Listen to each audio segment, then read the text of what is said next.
First ever factory outlet Mukunda jewellery KPHB Kothapet Khammam Somajiguda Hanamkonda. నమస్తే రమ్మగారు. నమస్తే జయ. మాఘమాసంలో ఆదివారాలకి ప్రత్యేకమైన స్థానం ఉంది, విశిష్టత ఉంది.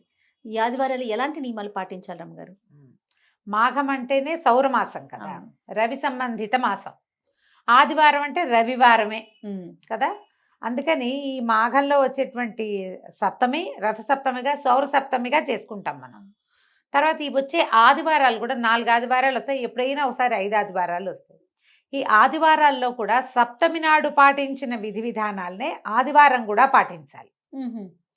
మాఘపాదివారాలు తెల్లవారే నిద్రలేవటం, సూర్యోదయం అవుతూనే స్నానం చేసి ఉదయిస్తున్న సూర్యబింబానికి అర్ఘ్యం ఇచ్చి నమస్కారం చేసుకోవటం, పొద్దున్నే పాలు పొంగిచ్చేయటం. ఇప్పుడు దండం పెట్టుకుని 11ంటికి పాలు పొంగిస్తా అనకూడదు. ఓకే. మాఘాదివారం చేయటము అంటే తెల్లవారే ఎండకి పోకుండా పాయసం చేసేసేయాలి. పాలు పొంగించి అందులో బియ్యం వేసి బెల్లం కలిపి మధురమైన పాయసం చేసి కొంచెం నెయ్యి వేసి సూర్యరశ్మి ఎక్కడ పడుతుందో అక్కడ పెట్టి నివేదన చేయగలిగితే మరి మహత్తరంగా ఉంటుంది మన అవకాశం. ఈ చిక్కుడాకులు చిక్కుడుకాయల రథాలు అవన్నీ మీకు దొరికితే దొరికినట్టు, దొరకపోయినా మనం సూర్యారాధన చేసుకోవచ్చు. ఆదిత్య హృదయం చదువుకోవటం ఈ రోజున 5 సార్లు, 3 సార్లు కానీ 5 సార్లు కానీ 9 సార్లు కానీ 11 సార్లు కానీ 21 సార్లు కానీ మీ శక్తి అనుసారం చదువుకోవడం. ఈ చేసిన పాయసాన్ని సూర్యుడికి నివేదన చేయటం. ఈ సూర్య నివేదన వల్ల సాధారణంగా మనం ఈ దైవాన్ని అర్చిస్తే మనకి ఫలితం లభిస్తుంది అని చెప్పుకుంటాం. ఫలితం కోసం అర్చిస్తారా అని తిరగబాటు వస్తుంటుంది మనకు అప్పుడప్పుడు. కాదు, పోని అలా వద్దు, మనం ఈ సమయంలో ఏం చేయాలో అది చేస్తాం. ఆ లెక్కైనా మాఘంలో సూర్యార్చన, ఆదివారాలు ప్రతి ఆదివారము సూర్యుడినే అర్చించాలి. దానివల్ల ఇప్పుడు నువ్వు వద్దన్న ఫలితం ఒకటి లభిస్తుంది, ఆరోగ్యం. అంతేగా, మాకు అక్కర్లేదండి, మాకేం అవసరం లేదు అన్నా కూడా సూర్యుడి అనుగ్రహం వల్ల నీకు ఆహారం పుష్కలంగా లభించే అవకాశం వస్తుంది, ఆరోగ్యం బాగుపడుతుంది. ఈ రవి అనుగ్రహం వల్ల రకరకాల వ్యవహారాలు నువ్వు ఎక్కడెక్కడ ఫెయిల్ అవుతున్నావో అక్కడక్కడ అవన్నీ సక్సెస్ అవుతాయి ఆటోమేటిక్గా. నువ్వు అడిగినా అడగకపోయినా జరిగిపోయేదే. విశేషంగా ఇలా జరుగుతుంది అని చెప్పబడుతుంది అంతే. ఓకే. మనం అది కాకపోయినా అదే జరుగుతుంది. కుదిరితే ఎక్కడైనా సూర్య దేవాలయాలు ఉంటే అక్కడ మీరు నమస్కారం చేసుకునే అవకాశం తీసుకోండి. మనకి సమీపంలో కొన్ని దేవాలయాల్లో సూర్యుడి కోసం అని ఒక మందిరం మండపం ఉన్న ఆలయాలు కూడా కొన్ని కనపడతాయి. మనకు సాధారణంగా తెలిసింది ఏమిటి, కోణార్క సూర్య దేవాలయం, అరసవెల్లి సూర్యనారాయణ స్వామి, తర్వాత గొల్లల మామిడాడలో ఉన్న సూర్యనారాయణ స్వామి. ఇంకొకటి చెప్తాను నేను, తిరుచానూరు తిరుపతిలో తిరుచానూరులో అమ్మవారి ఆలయానికి కుడి చేతి వైపు ఇటు ముందుకి ఒక సూర్యనారాయణ స్వామి దేవాలయం ఉంది. నువ్వు ఎప్పుడు చూడలేదా? చూడలేదు రమ్మగారు. ఈసారి వెళ్ళినప్పుడు తప్పకుండా చూడు.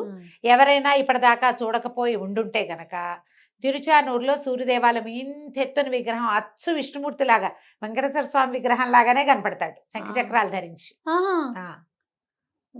చాలా మంచిది. స్వామివారు అమ్మవారి మీదకి వెళ్తుంది తప్ప ఈ ఆలోచనే రాదు, పరిగెత్తుకొచ్చేస్తాం మనం. అవునవును.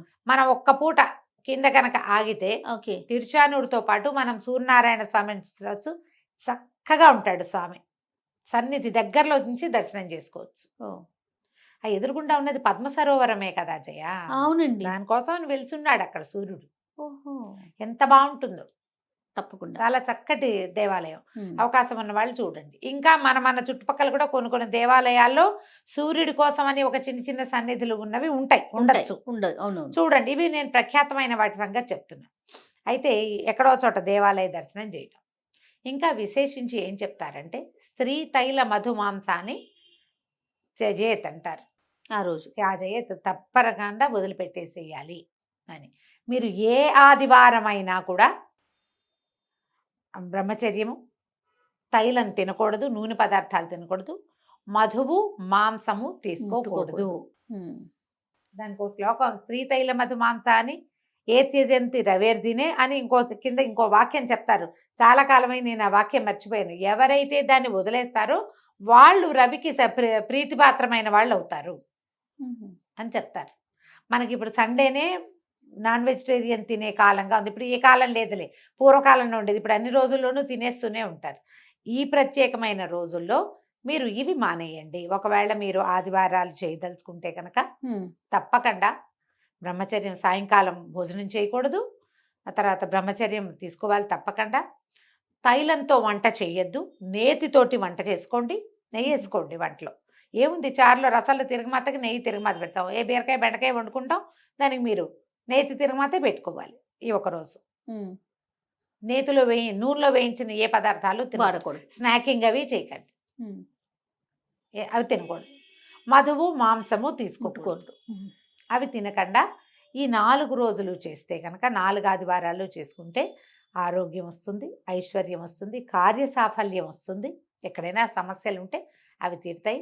రవి యొక్క అనుగ్రహం వల్ల మీకు ఇంట్లో పిల్లలకు గవర్నమెంట్ వల్ల అవ్వవలసిన పనులు, గవర్నమెంట్ ఉద్యోగాలు రావడం, పిల్లలు ఏమైనా పోటీ పరీక్షలకు వెళ్తారు, వాళ్ళకి అవకాశాలు లభిస్తాయి. ఏ పిల్లలైతే ఇలా చేయదలుచుకున్నారో పరీక్షలు రాసుకుంటూ ఉంటారు, గవర్నమెంట్ ఎగ్జామ్స్ రాస్తారు కదా, అవి ప్రమోషన్ ఎగ్జామ్స్ రాసేవాళ్ళు, వాళ్ళందరికీ కూడా ఇవి విశేషమైన రోజులు. ఈ పొద్దున్నే సూర్యారాధన చేసుకోవటం, పాయసం నివేదన చేసుకుని ప్రసాద్ స్వీకారం చేయటం, ఈ చెప్పబడిన 4 నియమాలు పాటించటం చేస్తే చాలా మంచిది. 4 ఆదివారాలు ఉన్నాయి. ఎన్ని చేస్తే మంచిది, ఒకటైనా అవన్నీ మీ ఇష్టం. 4 ఆదివారాలు చేస్తే చాలా మంచిది. 4 ఆదివారాలు చేసి ఒక సప్తమి అంటే 5 సార్లు ఈ విధానాన్ని మీరు అవలంబించగలిగితే, విశేషించి మాఘంలో ఉన్న ఈ ఆదివారాలు ప్రత్యేకమైనవి కాబట్టి సుసంపన్నం చేసుకోండి. మనకు అవకాశం ఉన్నప్పుడు ఏముంది, ఈ ఏడాది పోనీ ఒకవేళ చేయలేకపోయామనుకో, అదేదో బాధపడద్దు, వచ్చే సంవత్సరం చేసుకుందాం. 4 కాకపోతే ఒకటైనా చేసుకుందామని ఒకసారైనా చేయటం, ఏదో ఒకటి చేయండి, మానేయకుండా. అవునా? వీటితో పాటు ఏదైనా దేవాలయ దర్శనం కుదిరితే అది కూడా చూడండి. ఈ మాఘంలో ఒక్కరోజైనా మనం చెప్పుకున్న ఈ దేవాలయాల్లో ఏదో ఒక దానికైనా సరే వెళ్ళి రావడానికి, ఆ దర్శనం చేయడానికి ప్రయత్నం చేసుకుని చూసుకోండి, చాలా మంచిది. రైట్. విశేషించి ఏదైనా స్కిన్ ప్రాబ్లమ్స్ ఉన్న వాళ్ళకి ఆరోగ్యం భాస్కరాది ఇచ్చేది ఇదే వాక్యం. స్కిన్ ప్రాబ్లమ్స్ ఉన్న వాళ్ళకి ఈ సౌర ఆరాధన చాలా మంచిది, చాలా విశేషమైంది. పైగా ఏంటంటే మనకి సూర్యుడు అనగానే ఈయన కనపడతాడు కాబట్టి మనం దైవంగా విశేషించి ఆరాధన సాధారణంగా చేయం. కానీ మన విధానాల్లో ఎలా ఉంటుందంటే, మనకి 3 ఇవి చెప్తారు, ఏమంటారు, మన పంచాయతన విధి. పంచాయతనంలో విష్ణు పంచాయతనము, శివ పంచాయతనము, శక్తి పంచాయతనము 3. ఈ 3ట్లలోనూ సూర్యుడున్నాడు. ఈ పంచాయతనంలో విష్ణు పంచాయతనం అనుకో, విష్ణువు మధ్యలో ఉంటాడు. శివుడు, అంబిక, వినాయకుడు, సూర్యుడు, వీళ్ళు 4 పక్కల ఉంటారు. శివ పంచాయతనం అనుకో, శివుడు లింగమూర్తి మధ్యలో ఉంటాడు. విష్ణువు, అంబిక, సూర్యుడు, వినాయకుడు 4 పక్కల ఉంటారు. ఒకవేళ అమ్మవారు అనుకో, శక్తి పంచాయతనం అయితే దుర్గ మధ్యలో ఉంటుంది. శివుడు, విష్ణువు వెనకాల ఉంటారు, సూర్యుడు, వినాయకుడు ముందు ఉంటారు. చూడు, సూర్యుడు ఎంత కామన్ గా ఉన్నాడు, వినాయకుడు ఎట్లాగో సూర్యుడు ఎట్లా కదా. అవును. మనం వినాయకుడికి ప్రత్యేకంగా ఒక రోజు పెట్టుకున్నాం, వినాయక చవితి. ఆయనకి ప్రత్యేకంగా స్వరూపం చేయాలి, బెల్లం ముక్క పెట్టాలి, ఏమిటో చాలా చేయాలి. అవును. విష్ణువుకి అలంకారం చేయాలి, శివుడికి నీళ్లు పోయాలి, ఇన్ని చేయాలి. సూర్యుడికి ఏం చేస్తావు నువ్వు?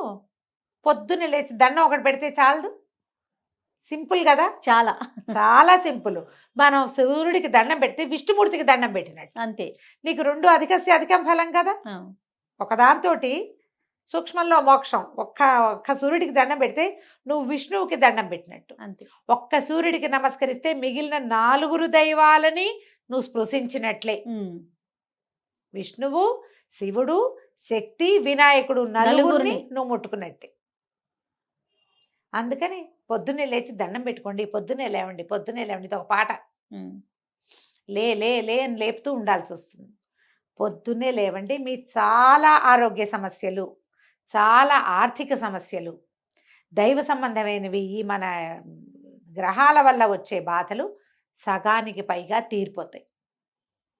గ్రహస్థితి బాగుండని వాళ్ళకి నిద్ర లేవకపోతే ఇంకా అధ్వానంగా ఇంకా పోతారు.